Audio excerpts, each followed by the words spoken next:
Good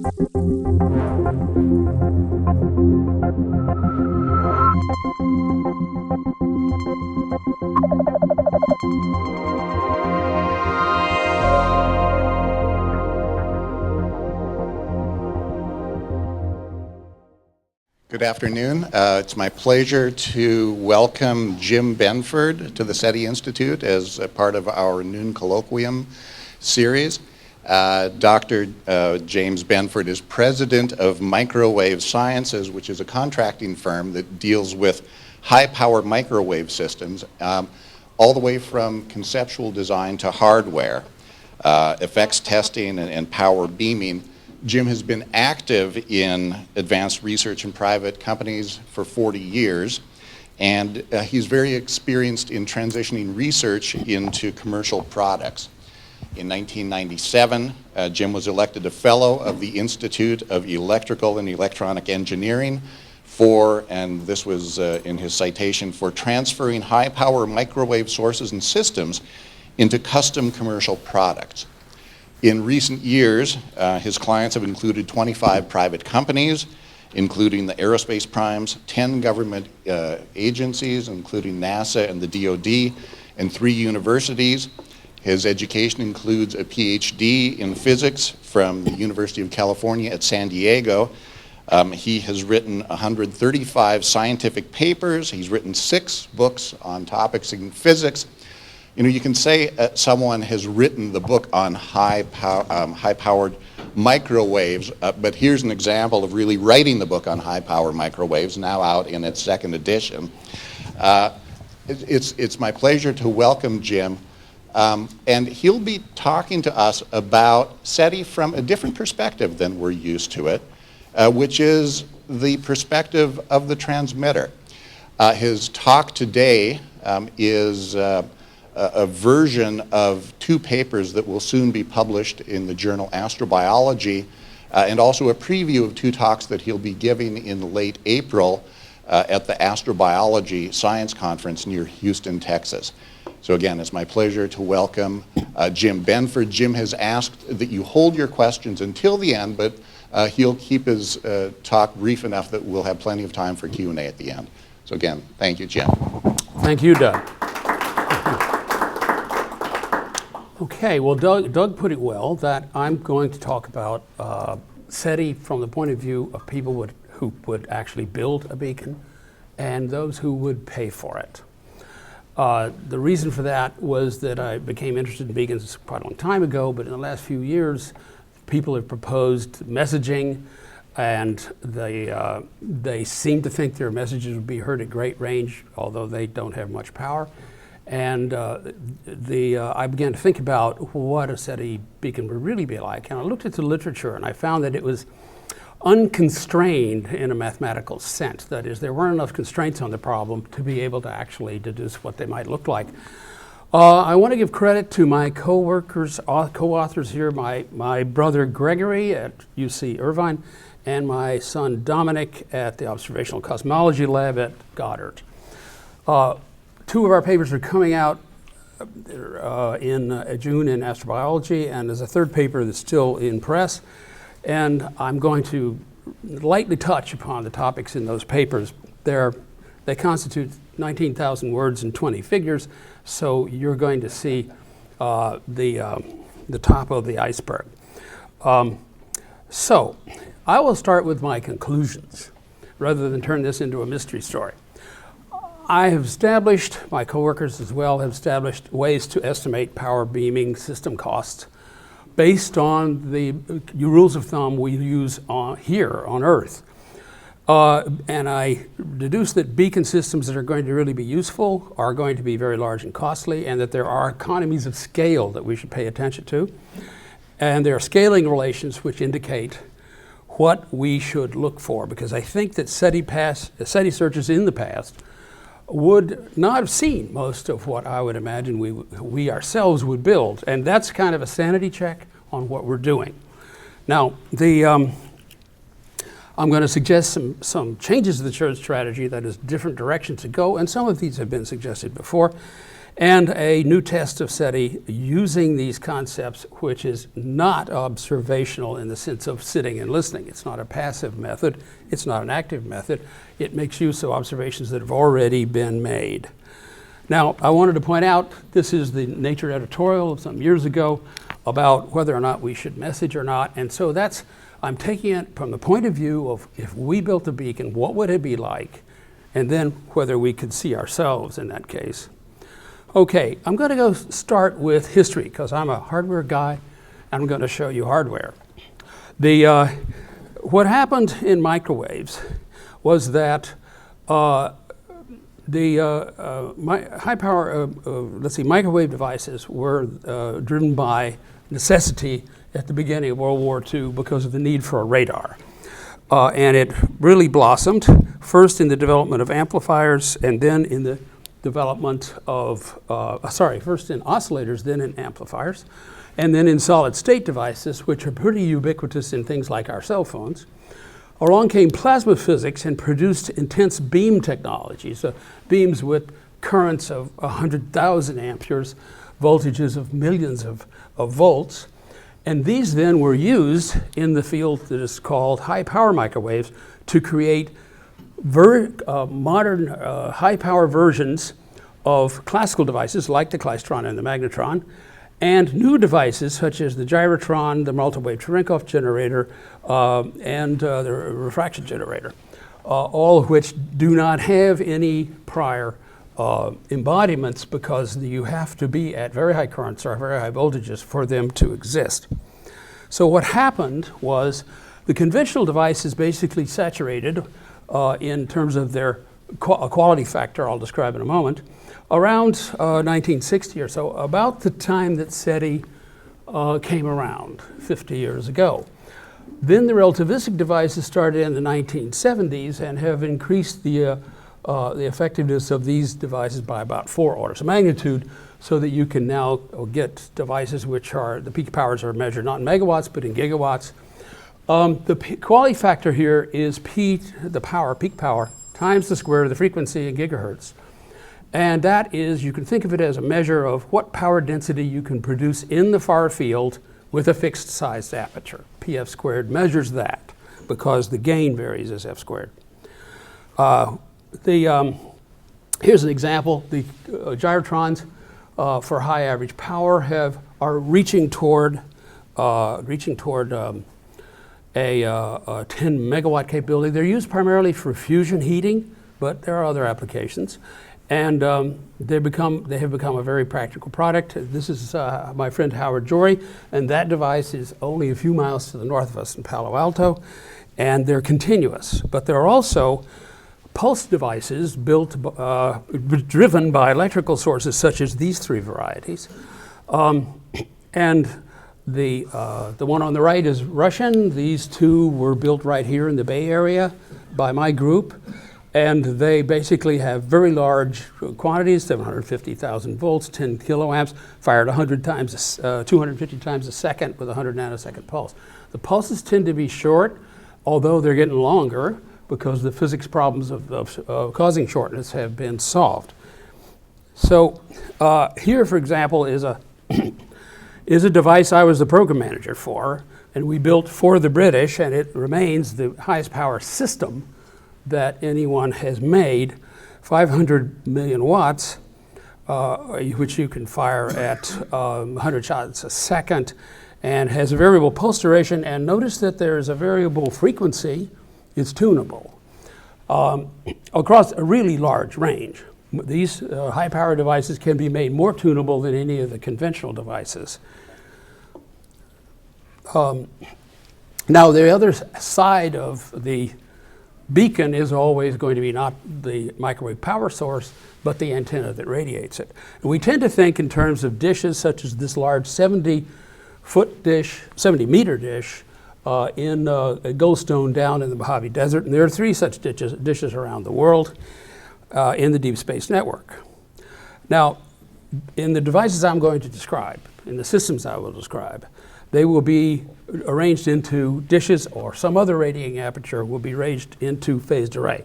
You can't build beacons out of single sources with single dishes. You won't have any range. There are many such radio telescopes in the world, but there are also, let's show you, there are also real devices that are not widely publicized. This is a phased array built in the days of the Soviet Union and declassified after its collapse. It was located down the southern region of the Soviet Union and is officially supposed to be a radar. It's really powerful, and it's got a very intense beam. And they said it was a space radar. I think they might have had other things in mind, because there's been only one paper describing it. I wanted to point out that if you use microwave sources with arrays of antennas, you of course have to have them be phase coherent, so they all point in the same direction. That's a fundamental attribute, and it's a driver to the technology. Now, there are two possibilities: oscillators, such as your microwave oven at home, or amplifiers, such as your stereo equipment. The amplifiers are always to be preferred for phased arrays if their drawbacks don't get to you. The drawbacks of amplifiers are that they're more expensive, they're more complicated, they're bigger, they're heavier, and that's why your microwave oven is an oscillator. The amplifiers are more controllable and can be integrated together in what is called a master oscillator power amplifier arrangement, in which you have one oscillator telling a lot of amplifiers exactly what they should be doing and what their phase should be, so that they they drive the apertures, the antennas, all in phase to produce a beam on target. Now, the photograph here is an array of phase-locked oscillators built over in San Leandro by my group in the early 90s. Its power was a little under 3 billion watts peak, and it consists of 7 relativistic magnetrons. The one in the middle, they're all driven by the same electrical system. The one in the middle starts out first and gives coherence information to the other 6, and then they all lock together in phase. You could replicate this into groups of these modules to build much more powerful devices feeding antennas. I wanted to point out that these resonators, this is a device from that apparatus. It's a magnetron resonator, and it produced on its own, by the way, 3 gigawatts, 3 billion watts of power for a pulse duration of 50 nanoseconds. And they've been around now for about 35 years. So there's a real phased array driven by, this is driven by, in C-band by Cherenkov devices. Okay, now let's talk about beacons first, the overview. The idea is to announce your existence across galactic distances. And I'm not here talking about short-range targeting of stars. I'm talking about the big time, and you will see what I mean. The conventional thinking, and I have to agree with it, is that the requirements to attract attention and the requirements to convey information are rather different, and so we might well see that there would be 2 kinds of beacons, what I call an attractor beacon and an information beacon, which the attractor beacon should be required to at least give you a hint that there is another one, and maybe by simply its location in the sky, but it also could perhaps convey enough frequency information to give you an idea about where to look, in a sideband of something like that. But we know that searches for SETI in the past have found nothing at any distance, and certainly nothing at the nearby stars. And so I'm going to talk about long-range beacons. Now, what I mean by that is, here's the point of view I'm talking about. I call this conventional not in a pejorative sense, but I'm talking about things like the Cyclops Report and the SETI document, and thinking of the past by Morrison and Sagan and et cetera, and Drake, of course. That is, there was a thinking that it would be that these nice guys out there would be optimizing themselves for the receiver, for our benefit. So it would be easy to receive. So it would be, for example, essentially monochromatic, very narrow bandwidth to increase signal to noise, and it would be on all the time. So you wouldn't, all you have to do is locate it in the sky. That didn't work out. I'm talking about beacons which are cost optimized by the transmitter, by the guy who has to actually pay the bill for transmission. Now, because transmitters are always going to cost more than receivers. Now, therefore, and I think the motivations could be very different. There's a lot in our papers about alternate motivations, not just communication, but simply egocentric behavior, or to announce that we were here, we were great, remember us. And we should remember that most of the messages we receive here from past civilizations are basically two kinds. I was a great king, and Kilroy was here. I was a little guy, but I put my name on this monument. Neither one is actually communication, is it? Now, therefore, I'm going to show you that I think that the beacons will occur in bursts, as lighthouses do. That is, it'll be repetitive to attract attention. And for economic and physical reasons, you will tend to send bursts instead of continuous pulses. I mean, very, very, very long groups of pulses. It will not be monochromatic down to a hertz bandwidth or so, because the physics doesn't allow that at high powers. It will not, I suspect that they might use any sort of frequency, but I'll show you that on a cost basis, the higher frequencies are cheaper. So, how do you minimize cost? Because you see, I'm saying there are two things here. You've got to constrain the problem in order to be specific and know what you might be looking for. There are two constraints to be imposed here. And I want to show that those are sensible, and that it's a top-down method rather than a bottom-up method. That is, it says, here's what you've got to do. Let's think about it from the big picture point of view and see what kind of device you'd want to do. Now, I'm going to use rules of thumb from the Deep Space Network, radar system construction, pulsed power fed microwave devices. And we can estimate the cost of an Earth-based beacon from looking at the costs that we have here for things like power in dollars per watt and antennas in dollars per square meter. Okay, now here's the math part. There are basically two costs to any system. There is a cost to build it, and there's a cost to operate it. I'm going to put most of my attention on the cost to build it, which is larger, and use rules of thumb to estimate what the operating costs are as well. Now you can divide, as you see here, you can divide the cost. It's the sum of these two costs has to be considered, and the capital cost you can break into the cost of the antenna aperture and the cost of the sources that provide all the power. And that includes the electricity to drive it, everything about it.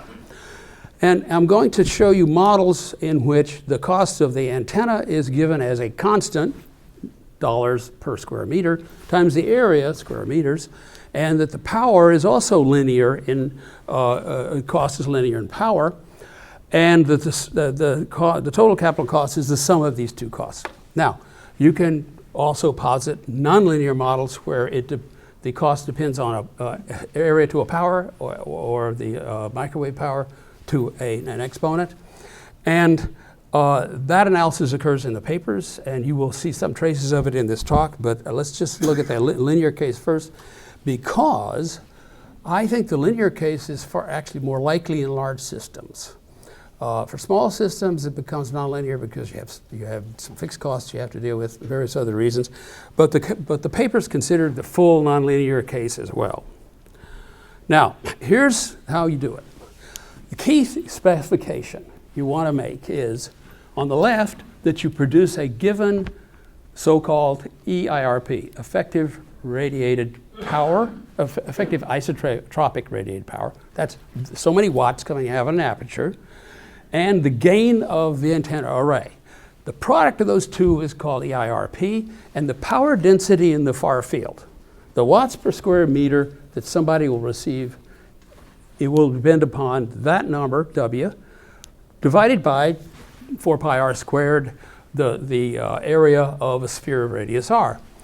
The gain factor of an antenna is proportional to the area times the frequency squared, or area over lambda squared, the wavelength. And that is what it describes the focusability. We'll find that the gains have to be large as radio telescopes on Earth are at high frequencies.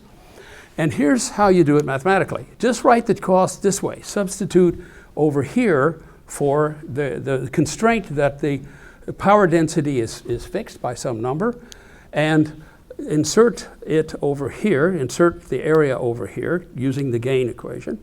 You get this equation for cost. You have the second term is proportional to power, and the first term is inversely proportional to power for a fixed EIRP and a fixed frequency. If you take the partial derivative with respect to power and set it equal to 0, you will find what the minimum of cost is. Now let's see what that equation looks like. It looks like this. Here's an example for a beacon of EIRP 10 to the 17th, which is openers in terms of beacons, 10 to the 17th watts. And here, as a function of beacon power, is what the cost looks like. You can see that power is linear, the power cost is linear with power. The antenna cost varies inversely because you're trading off power against the antenna. So here is an antenna-dominated side over here, and over there is a power-dominated side. If you go in either one of those directions, you're going to pay more than you would if you were here, where the cost minimum occurs. And you will notice that these cross over exactly there. And you see, you can show immediately that the way to optimize the cost is to make the cost of the power equal to the cost of the aperture. A well-known rule of thumb in the deep space network, all those various antennas and radiators follow this rule. This was discovered by Dickinson back in the 60s. I shouldn't say discovered, it was deduced from cost information that that's what they'd ended up doing. It's now used as a rule of thumb in many places. Here is then what the optimized power is. You'll notice that optimal power and optimal area have the same dependence. Notice they depend only on the square root of the ratio of the coefficient P and A, the power and area coefficients, dollars per watt, dollars per square meter. And therefore, they're not strongly dependent upon those numbers, and that they vary essentially as 1 over the frequency. So that you calculate the total optimum cost, and it's equal to 2 terms that are the same, and the ratio of the 2 are 1. Okay, this is called, in some papers, Dickinsons Law, and it was first mentioned by Brown, actually. I dug up the literature, and proved analytically by O'Loughlin in an unpublished extensive calculation, independently discovered from cost data, as I said, that Dickinson and I eventually published, and it's also in the project, Project Cyclops Report, and Bertie Oliver has a paper in which it's clear that he understood this, although he didn't say so. Let's look at how beacons scale if you do them based on cost. First of all, the range scaling. If you solve those equations for the cost in terms of range, you get this. The cost is linearly proportional to range. That's really something. That's a very important result. That is, if you do an isotropic beacon, that is, it radiates in all directions, for example, you see that the cost of it will go as the square of the radius. But if going as 1 over r has consequences I'll show you soon, that mean that there are economies of scale at larger ranges, and therefore the cost per star drops as you go to higher ranges. Now, the numbers that come out in the beacons I'm going to show you are for continuous technologies based on Earth costs, of course. It's about $7 million a light year. For short pulse, high power sources firing repetitively, it's only about $200,000 a light year. It's a much cheaper device. And on the other hand, for 1,000 light years, you're talking about $7 billion to reach out that far. Now, there are 2 cases geometrically. In the near field, so to speak, it's hard to think of 1,000 light years as the near field, but You see, the galaxy has a scale height of 650 light years in the transverse direction. That's essentially how thick it is at the half density point. So out to about that distance, you're irradiating stars more or less, they're more or less uniform in space. I know there are galactic arms and there are non-uniform distributions, but the number of stars goes roughly as the cube of that radius. So if you work through, that means that the number goes as the cost cubed, which means the cost per star falls off as 1 over e to the 2/3. So the further out you go, the cheaper stars get to contact. Into the galactic disk, we're in another regime. The disk is, of course, a flat disk, and I will argue later that the thickness of that disk that's useful for SETI is in fact far thinner than these numbers would indicate. And so the number then goes as r squared away from us, and the cost per star therefore scales as 1 over n. In other words, every time you increase the range, you get more stars per dollar. Now, the cost coefficients that go in there, P and A, I want to tell you how they came about. These are basically continuous devices. Here's what they look like. I like to show hardware. Here's a Varian made right up here, right up in Palo Alto. Varian, a 0.5 megawatt continuous klystron used by that 70-meter dish down in Goldstone, and you can see they're very big. That's the piece that goes right at the focal point of the dish. Continuous systems like this cost about $3 a watt today. And that estimate comes from what used to be Varian is now CPI. For peak power systems, they're far cheaper, and that is an interesting piece of physics. They run about 30 cents to maybe 3 cents a watt, and the reason is basically physics. It turns out you can pack much more power into a volume if you do it for a very short piece of time. For example, why don't we use water as a storage medium for electricity? Because water is a conductor at our frequencies and DC, and you just get electrocuted.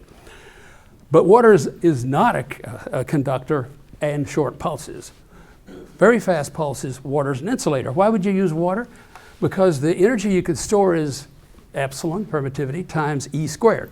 Water can support very high electric fields for a little while, and its dielectric constant is higher than any other material you're going to be able to use. It's 81, whereas for oil, for example, the dielectric constant of oil is 3 or 4. So your energy density in some materials is far higher when you get to short pulses. So the short pulse technology that evolved in the 1960s and 70s has allowed us to make much smaller systems and therefore much cheaper systems. That's why short pulses are cheaper. Now the cost of antennas, on the other hand, has been studied fairly extensively, and I'm going to take the SKA number of a kilodollar, $1,000 a square meter, and notice again that the optimum cost and the optimum area and the optimum power depend on the square root of these coefficients. So they're insensitive to gradual changes in technology. Of course, they are sensitive to changes in inflation. Now, here's what I mean. Here's this 10 to the 17th watt beacon. If you build it with continuous gyrotrons, it's going to cost you $4 billion. That's with a B, all right? If you build it with pulse systems, the price falls to 1.3 billion or even as low as 0.4 billion, and this will have a range of typically around 500 or 1,000 light years. So you see, choice of technology really indicates that you'd want to build pulse systems in order to save money. Those powers that you're quoting, are they during the pulse or are they through the full duty cycle? These are peak powers. I'll talk about duty cycle later in estimating the operating cost. Now, based on the price of antennas, though, and here's an interesting thing, you'll notice that the cost and the power both scales 1 over f, but the coefficients vary with f. In particular, the coefficient A varies as 1 over f to the 3rd. I had to do a lot of work to find out what antennas cost as a function of frequency, because antenna people don't think of it that way, and their catalogs don't contain that information. So I looked in a lot of places and I eventually found that it goes like 1 over f to the third. Now, why should it do that? Why should the price drop? Because that is well, it basically has to do with the roughness requirement that you put onto the antenna. You can't just drive any frequency out of an antenna. You have to use something that has a wavelength that's well, let's say the dish is no more uneven, no more than a fraction of the wavelength, or else you will simply not get the gain you want. And I'll show you that in just a moment. So basically what that implies is the cost goes as 1 over the frequency to the 5/6 power. Now, that means if you change the frequency in order of magnitude, say from 1 gigahertz to 10, you drop the price a factor of 7. That's why I think beacons might well be built at the higher end. But there's only so far you can go, because here's what free space looks like. This is outside the atmosphere. This is the temperature of space as a function of frequency in gigahertz. And you can see the window is roughly around 1 to 10 or 1 to 20. And this is, in this microwave window, the only thing that's competitive is the 3-degree cosmic background radiation. Now, so therefore, the appropriate window for SETI, and we've always known this, is in the microwave. Now, if you look if you're inside the atmosphere, you suffer the attenuations of water and oxygen, and so that window narrows, and you get a much higher background temperature, and so that's why I think ultimately beacons would be built in space, or at least on worlds with no atmosphere.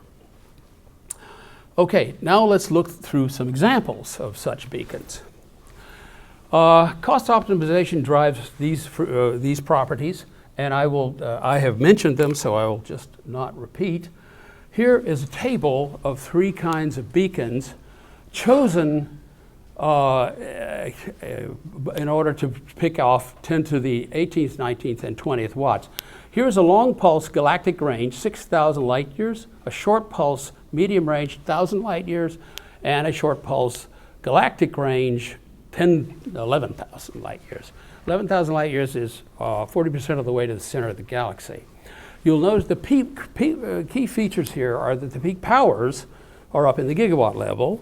I've chosen arbitrarily the repetition rate to make this essentially half on, half off, so that the duty factor 0.5, so that you'd see a blink. And these are very rapidly pulsing. Here are the average powers. That's what you draw from the mains, and it's very high. This is like nuclear plant level power, average powers for the long pulse devices. The antenna diameters come out to be hundreds of meters out to kilometers. Beam widths are small. That's a very important conclusion. I'll show you what it means. Here are estimates of the capital cost, which are in the billions, and the operating cost, which are on the order of hundreds of millions to $1 billion a year. Therefore, the ratio of the two, that is every 10 or 20 years, you've spent as much money as you would, as you did to build it. Now, that happens to be a reasonable rule of thumb for things like the estimates for the SKA, the operating budget for the Large Hadron Collider, and the ITER fusion reactor that is a building in France, and many other places like SLAC nearby. And I wanted to point out that these beacons therefore end up costing about as much as a major science experiment, like the ones I just mentioned, the Large Hadron Collider and fusion reactors. Another conclusion I will cover in the next few slides is this. I want to now talk about what it means to beam across the galaxy and how you have to think about doing that or looking for people who do it. 28,000, I think this number's been revised to 26,000 light years to the center of the galaxy. It's basically a disk. Most stars are in the disk. The disk is about 1,000 light years thick. And if you want to beam out radially, you have the near and far regions that I mentioned earlier. And here's how the whole thing scales. Here are the optimum values, the optimum power, antenna, area, and the diameter of that aperture. As you function, here's our base point I've been talking about, 10 to the 17th, and you scale upward you see that they increase the falling way, and you end up with diameters of 1 to 10 kilometers and powers up to tens of gigawatts for very long range. And now the implication I mentioned a moment ago is this. The beam width, of course, is connected to the aperture of the air, of the antenna. And so as it gets bigger, the beam width gets smaller in this way. And these alphas here refer to the coefficients on P and A. And we're just talking about the linear case here. And you can see that it falls down to be on the order of 100 microradians with very energetic beacons. This has a lot of implication on broadcast strategy and search strategy. Here is a nomograph that I made up that contains all the key principal values. Here is, you've got a beacon, you've got a beam width here, you choose a fraction of the sky you're going to irradiate, okay? And then the other question is, if you're going to irradiate that fraction of the sky, and you want to radiate it, and say in a year, then this is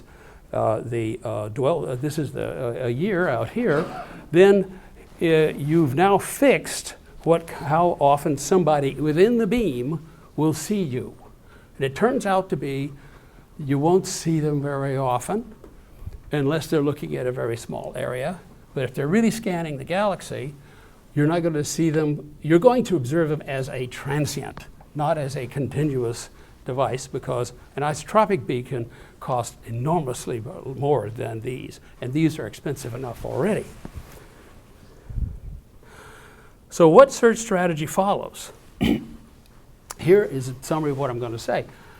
We're going to have to, if you turn the problems around and say, suppose we were looking for our own beacon, how would we look for it? We would stare at the sky. We wouldn't look for a short amount of time, because the chances of seeing it are going to be small if they're actually doing a survey and are not targeted at an individual star 10,000 light years away, which I think is unlikely. You concentrate on the plane of the galaxy or regions I'll explain in a moment. And I'm going to talk now in a moment about a life plane strategy. I want to propose there's another way to think about observing for looking at observations for SETI. And you could also broadcast along the galactic arm. Now, my friend John Lomberg made up this graphic for my brother showing that the obvious channel is to point your beacon toward Main Street, that is toward the galactic axis. It's the preferred direction. And you're going to see more stars in that direction than in the opposite direction, or to the sides. You're going to radiate more stars as the density goes up. And people, therefore, it's a natural means of, a natural street for communication, and you might be able to see communication links if you stare toward the galactic center. I want to point out that this is an example from Cord's paper on transients and how astronomers are increasingly interested in a whole variety of transient behavior. This is the log of the distance in parsec squared times the power density on target that we would receive. And here's a frequency times a factor that's not important. But the point is that there are many kinds of phenomena people think should exist and already do exist, like pulsars, that fall in this space. The kinds of beacons I'm talking about fall right about here. And therefore, they're easily confused with pulsars. And you can make up your own beacon using the equations we've produced and see where your beacon would fall in here.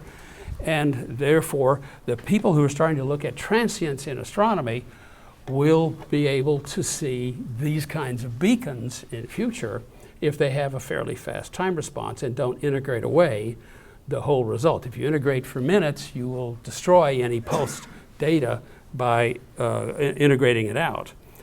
Okay, now let's work an example.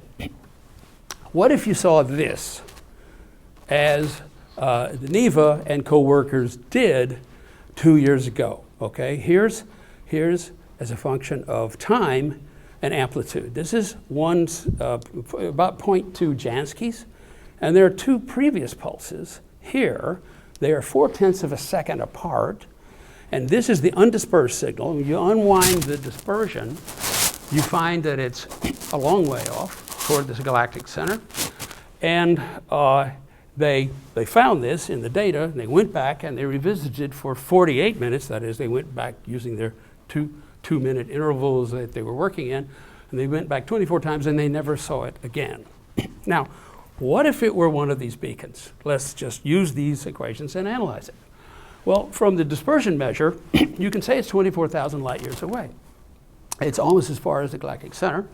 It's located just below the galactic plane, but clearly in the disk. Assume it's a lighthouse beacon, and it's scanning the plane. As it swept past, Arecibo caught the central pulse and two side pulses before it swept by. It just barely caught the first one and the last one, and it really got the principal pulse in the middle. That's an assumption.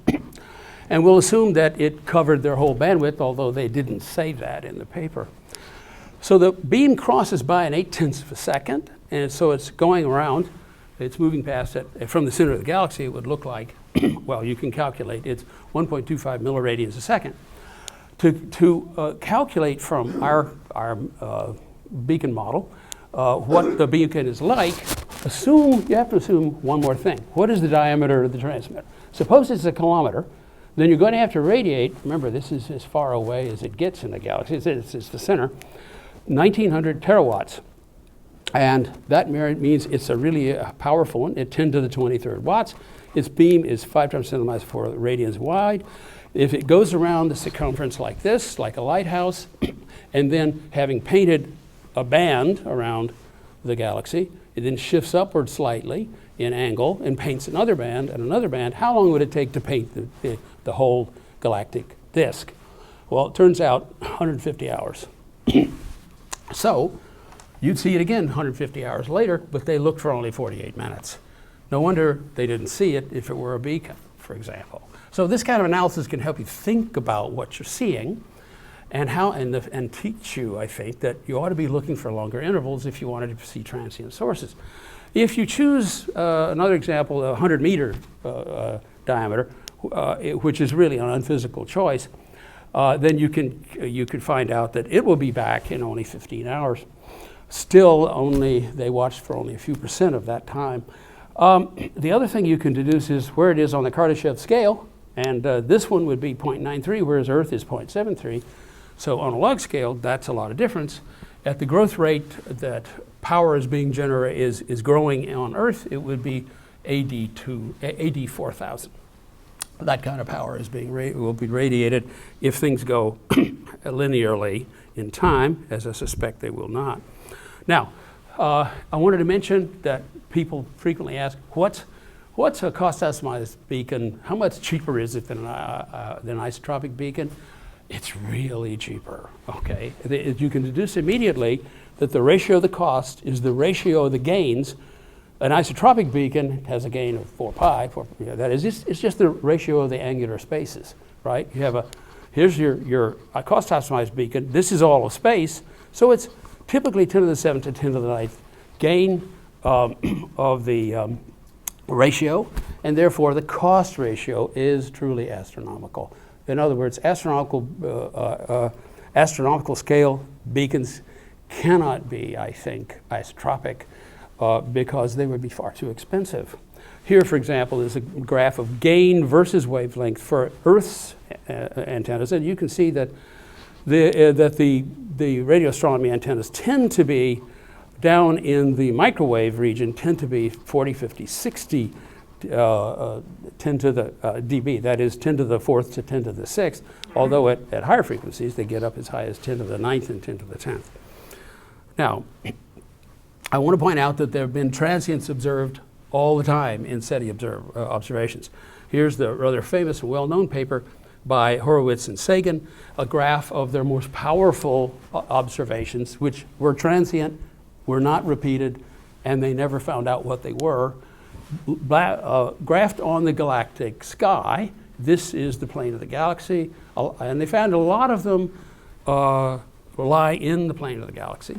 And you would expect that they certainly should if they're very far away, because they're either civilizations or they're some astrophysical phenomena, and like stars, it would be bunched toward the axis. Now I'm going to propose a method of looking at SETI data in the past that takes into account a new effect. And it'll take me a moment to explain the physics here, because there's several things in the line of thought. Now, Rode and Miller over at Berkeley in 2005 pointed out that if you graph the extinctions of marine animal genera, that is deep ocean genera, and you find that there's a big periodicity at 62 million years. They couldn't understand why that would be. They didn't know anything that had a 62 million year periodicity.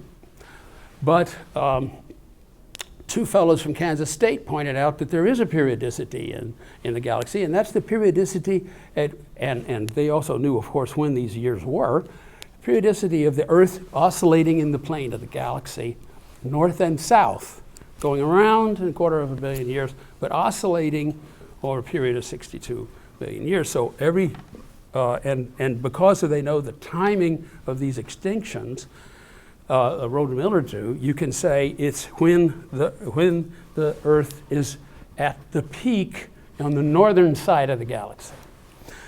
And these fellows from Medvedev and Milat, which I call M&M, not to be confused with the candy, in 2007 proposed an explanation for why this effect would happen.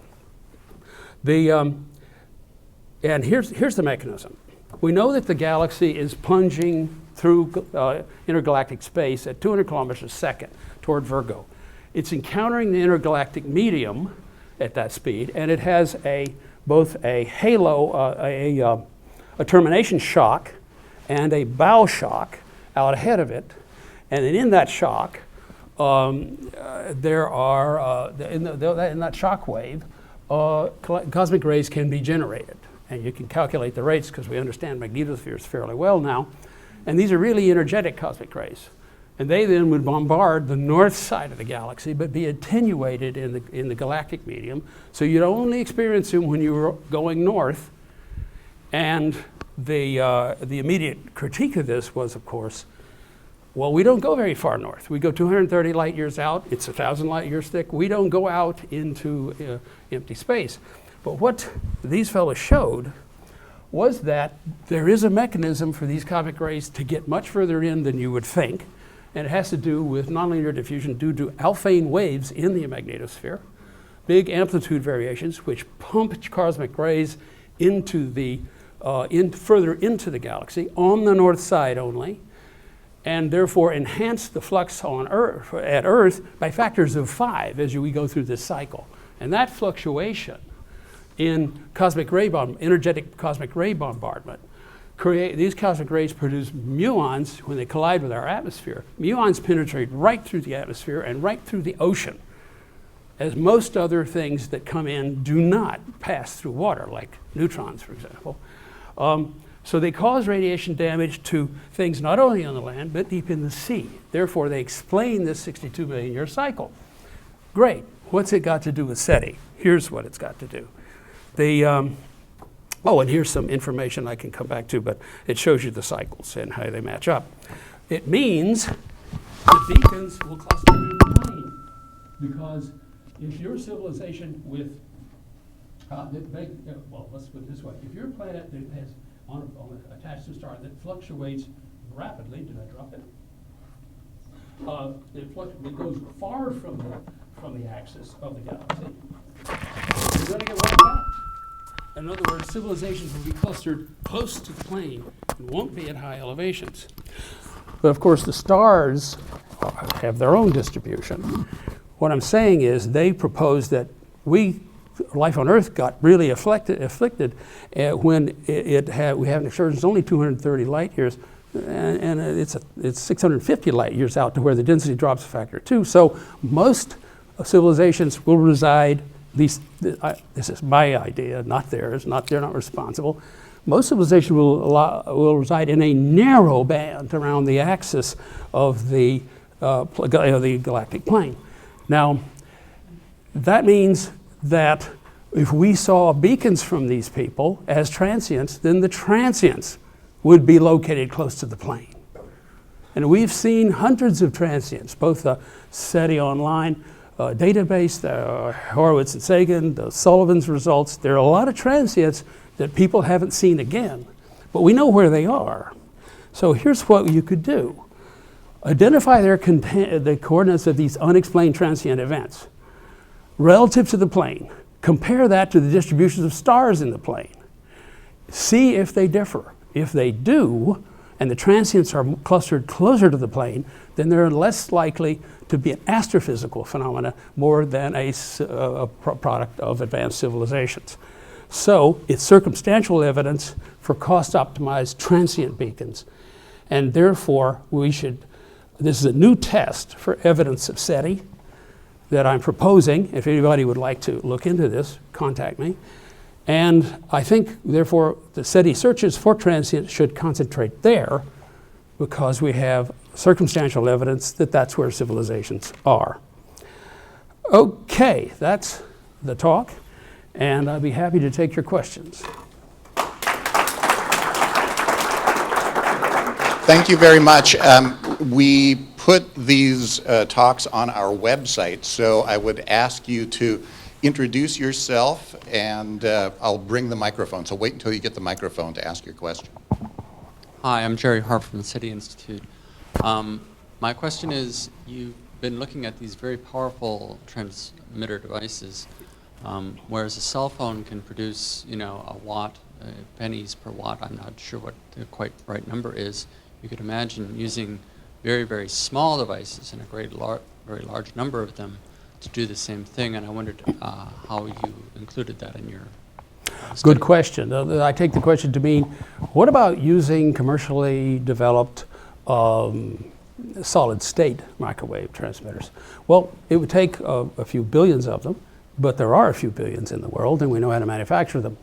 I looked at that, and it's covered it in the paper. I used Schaefer, I believe his name is, Schaefer's paper on building large arrays. He was thinking of NASA purposes using solid state. I found out the costs were about the same using current commercial data for example, the Motorola 500-watt chip, which is in all the cell phone towers. So the cost scaling turns out to be the same, but there is one crucial difference. Solid state does not scale well to high frequencies. They're basically, you will notice, clustered around somewhere between 0.5 gigahertz to 1 to maybe a few gigahertz, and cell phones go up to 5. You don't find solid state up at 10. There's a physics reason for that, and that is they get to be, the feature size scales with the wavelength, and you get down to where the chip gets too hot. Then it requires active cooling. That's another subsystem. You don't want to pay for it, so the price goes up. And so you tend to find those devices at low frequencies. And that's fine. You could build it with solid state. Good question. Other questions?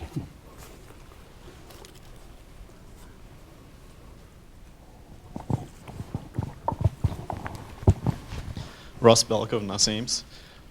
So I'm intrigued by the idea that the 62 million year extinctions are caused by the oscillation of the Earth in and out the galactic plane.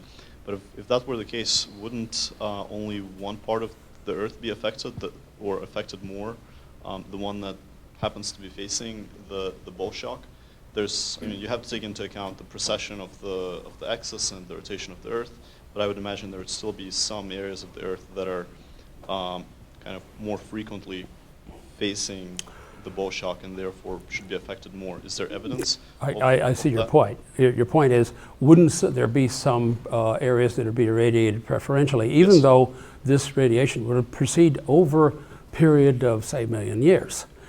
Well, precession, of course, of the Earth and its rotation around the sun will bring some things into view.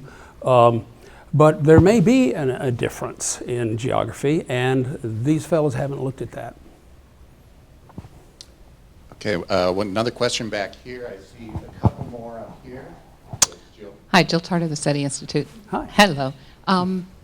The really cool-looking radar from Russia, or the former Soviet Union, is there by any chance enough power in that, this is a totally different subject, to ablate or change the momentum of space debris by meters per second and cause it to deorbit? Yes.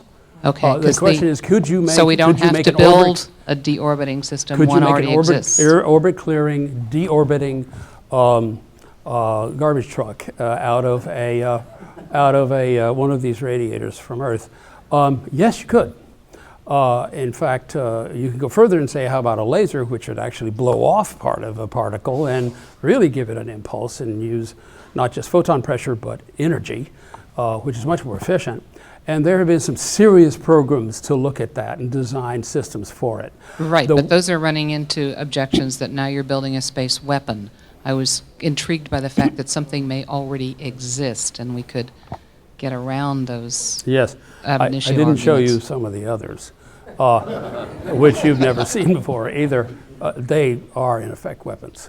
Weaponizable, I should say, as a matter of principle. But many microwaves are less scary than lasers. They are, except for people who keep protesting cell phone towers on no grounds. You've got the mic. Thank you. Walter Miller from NASA Ames. Politically, when and where do you think Earthlings might build such beacons that you're describing?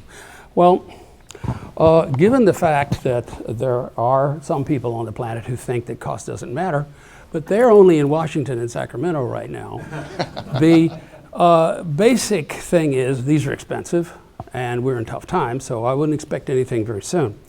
But where on Earth to build it is, of course, the southern hemisphere, where you can see the galaxy much more, and there's less of civilization. But the ultimate thing is to build it in space, because you get away from the attenuation. And I think that you can see, if you look at the paper in detail, that the optimum systems generally have the powers. The linear case is the optimum. That is, the alpha and beta that I use in the nonlinear case should be 1, and you can build a space-based system that way.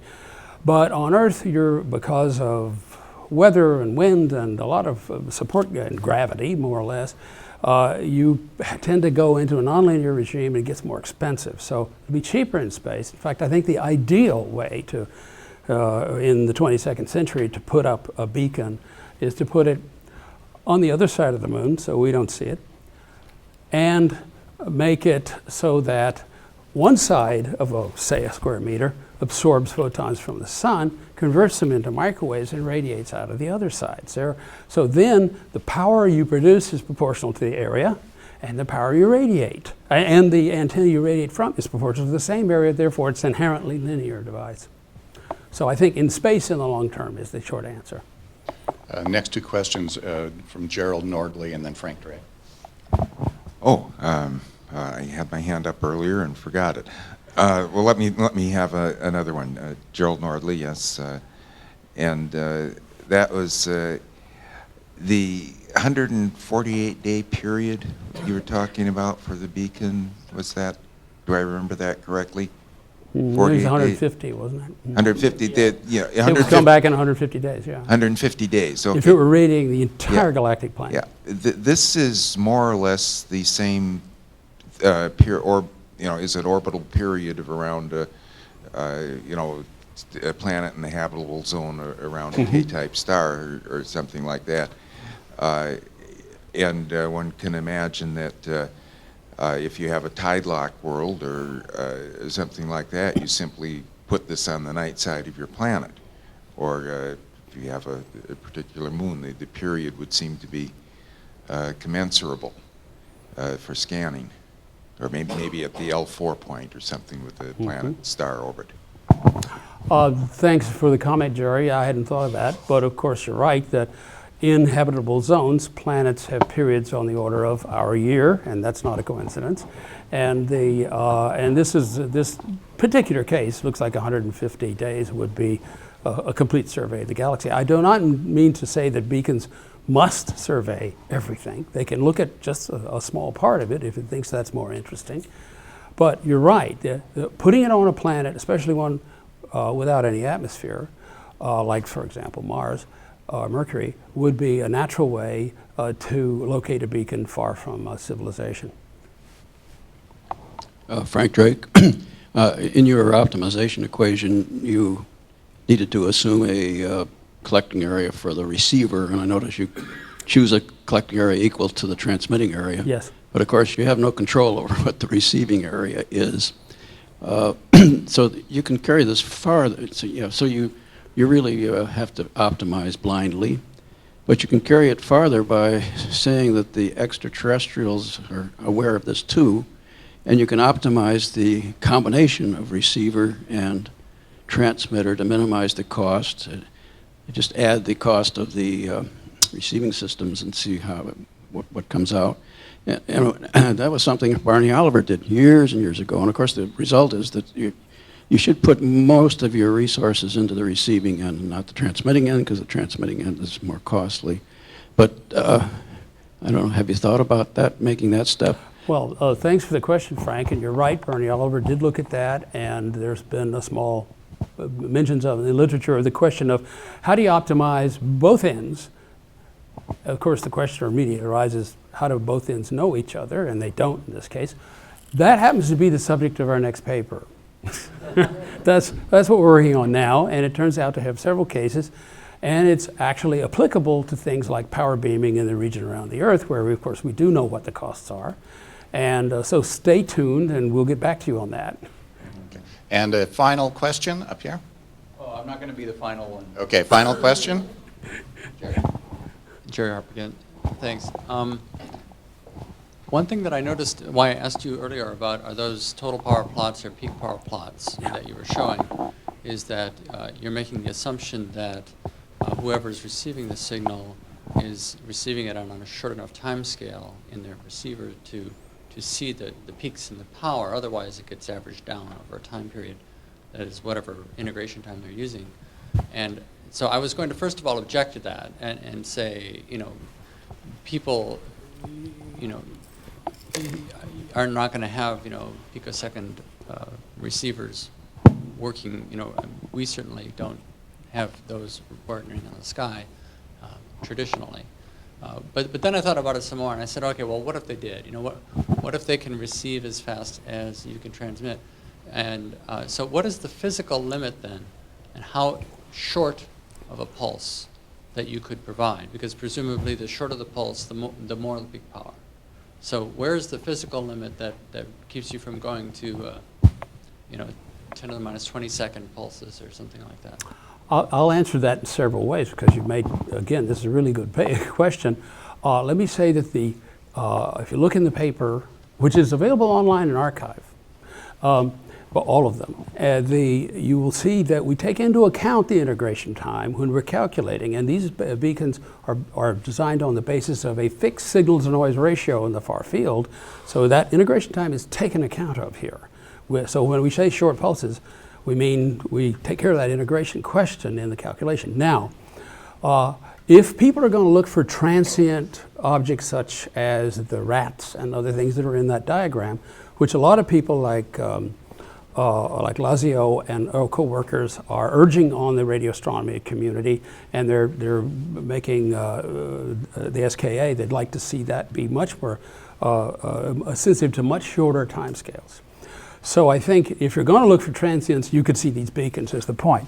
If you integrate it all out, as SETI searches historically have, in order to increase the signal, you will never see these beacons, and we wouldn't have seen a beacon we ourselves would have built. That's the bad news. Now, you ask, what's the fundamental limit of how you can make a superpower device and really short? Let's go down to 10 nanoseconds. Let's go to 1 nanosecond. 1 nanosecond, 1 gigahertz got 1 cycle. What's the bandwidth? 100%. Therefore, it spreads the energy over such a wide bandwidth that you would never see it. That's the fundamental limit you're up against. And so basically, you don't want to go below maybe tens of nanoseconds. You want to have, for example, a 1% bandwidth, which at a gigahertz would be 10 megahertz. You don't want to get below a Q of 10, well, that's the number of cycles, and therefore you would want Q of 100. You'd want a 100 nanosecond pulse at 1 gigahertz in order to be able to keep the bandwidth down and not kill your signal-to-noise ratio. She wants to ask another question. I will defer to the... Jill has the last question. So with the Allen Telescope Array, I think you know that we are searching 20 square degrees around the galactic center, looking for the standard types of signals that our equipment is sensitive to. We often think about these pulses and to the two time scales, the pulse duration and the pulse repetition. And you've come up with one model. And it seems like what your model is missing is the fact that an example of one, what would it take an astronomer to get excited about an example of one, or a SETI researcher? And I would think that at the cost of a factor of a few in time, when you're dwelling, you would want a number of pulse repetitions with exactly constant spacing so you can make sure it's not a noise event, that it is an engineered event. Then you have to be questioning when it's going to come back or whether it's your own engineering or someone else's. Well, Jill, I take your question to be, how do you make this really visible and attractive? You make it reobservable is the obvious answer, and that means you come back as often as you think people might be able to stand for. That's the repeat time. The repeat time is totally unknown. What you want to do is in a time that makes sense for an observation duration to create something with your pings so that it's clearly artificial and not noise. You mean like a pulsar, which is the constant pulse interval you just mentioned. But it doesn't, even the VRAS. And we're thought to be artificial, yeah. Well, what you might do, Exactly. You want to not ping once. You want to go bang, bang, Yes. bang, Yep. and then move on. well, nothing in this talk is about pinging once. I would say, as I said, I think it will, the beacon would act in a series of bursts, perhaps at 1,000 shots per second, coming back at intervals that would not be random, but would be, for example, in binary, you might want to pick out pi. It would come back at pi intervals or something like that. It's something which you would start to wonder whether it was artificial or not. You could also make the interval vary in a way that pulsars don't. For example, the frequency, the interval between pulses goes up, not down, the way it does in pulsars. There are a number of ways you can code a series of pulses, and then we get into signal analysis. But there's nothing in this analysis that says a single ping or a single shot. And in fact, I think the more likely kind of thing you do is you fire for 1 second at 1,000 shots per second, and you would codify that in some way that there was something in there that said structure. So that's the point of a nomograph. You can make your assumptions and look and see what your beacon would then look like. You can work the problem in both directions, is what I'm saying. And the people looking at pulsars should understand how to think about them in terms of what if they were a beacon, what would it tell us? What kind of beacon would it be? For example, if the bandwidth's 2 gigahertz wide, like a big pulsar or something, which is probably aphysical, then it's just you're wasting energy. It's probably not a beacon. But on the other hand, The best search in that case is to search in the databases of routine pulsar surveys. yes, yes, I'm saying look at the transients we've already seen. We've got lots of data. And that's why I wrote up that third paper, which I don't think anybody here has seen, that said, takes a number of pulsars and said, what if it were a beacon? Here's what it would imply. So think about that. So because they're in the same kind of concept space as beacons are the same space, I showed the phase space, so to speak, of many other radio transients, we should think about means of distinguishing artificial beacons from naturally occurring phenomena, some of which are hypothetical at present. And people have thought about what they would look like. Well, let's think about what beacons would look like in such observations as well. That's kind of my point. Okay. Again, let's give Jim a hand. Thank you very much. And thank you to all of you.